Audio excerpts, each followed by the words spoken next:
Planned obsolescence. So in today's world, just about everything made by big manufacturers incorporate the concept of planned obsolescence. And planned obsolescence is something that started being pretty much rampant, started happening in the late 1950s. It started happening 60s, 70s, 80s, 90s, and then all the way up to today, where everything is made with planned obsolescence. It means that things are made, they're designed to fail.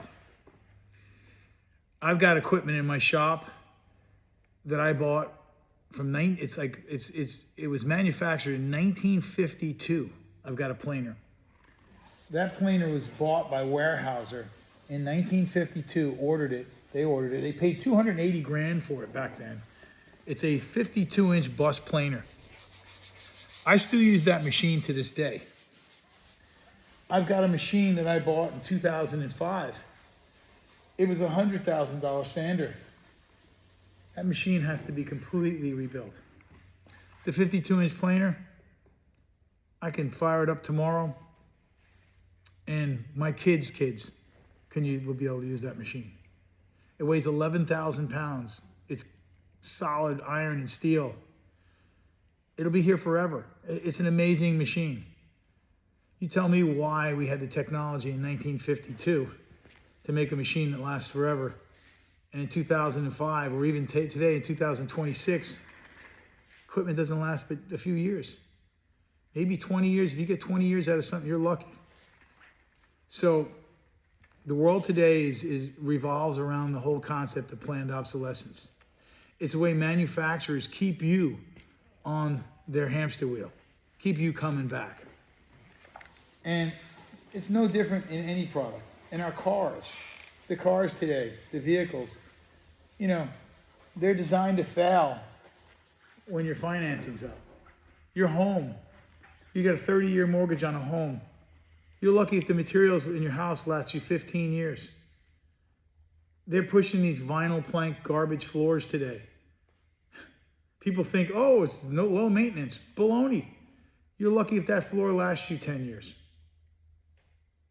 This is the world we're living in today. Everything is instant gratification, but also planned obsolescence. No good, no fun.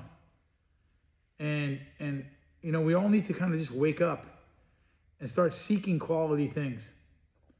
And this whole concept of planned obsolescence isn't just in your TV, in your refrigerator, in your washing machine. Washing machines used to last 30, 40 years. Now you're lucky if you get 5 years out of it. The landfills and junkyards are full of old Samsung, 3 and 4 year old Samsung and Sony and whatever else washing machines that are made. LG, whatever it is, whatever brand. I'm not picking on any brand per se. Even the Maytags lasted forever. Now the new ones don't last. The sealed bearings in them, when they fail, you got to throw the whole machine away. This is how equipment's made. This is how everything's done this day and age. It's kind of silly. We have the technology to make things that last forever. We got better technology today than we did in 1952. So what's the problem? The problem is manufacturers want to keep you on their perpetual spinning machine and keep taking money out of your wallet. Same thing goes for wood finishes. Polyurethane. Polyurethane is designed to fail. They talk about how durable it is, but it's designed to fail. By nature, it decomposes just from the ambient air, just from the organisms in the ambient air. Real natural oil finishes last forever, and they're easy to maintain. They're not difficult to maintain. And a finish like Odie's oil is a natural oil it's the Superman of natural oils. This is an heirloom finish. Why would you put a planned obsolescence finish on an heirloom piece of furniture that you just made? You go to the lumber yard. You don't buy framing lumber to make your furniture if you're a good furniture maker.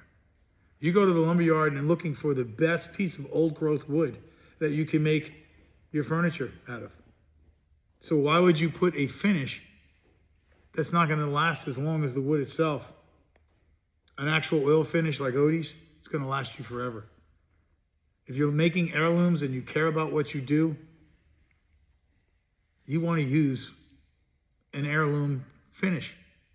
You want to use something that's going to last you forever. And you're going to want to do something that's beautiful. Look at this beautiful piece of walnut. Gorgeous. Finished with Odie's. Imagine if I put polyurethane on it, it would look hideous. And then in a short few years, it would have scratches in it and you couldn't repair it. You have to strip it all off and start all over again. It's insanity. So get away from the planned obsolescence world and let's all come back to reality.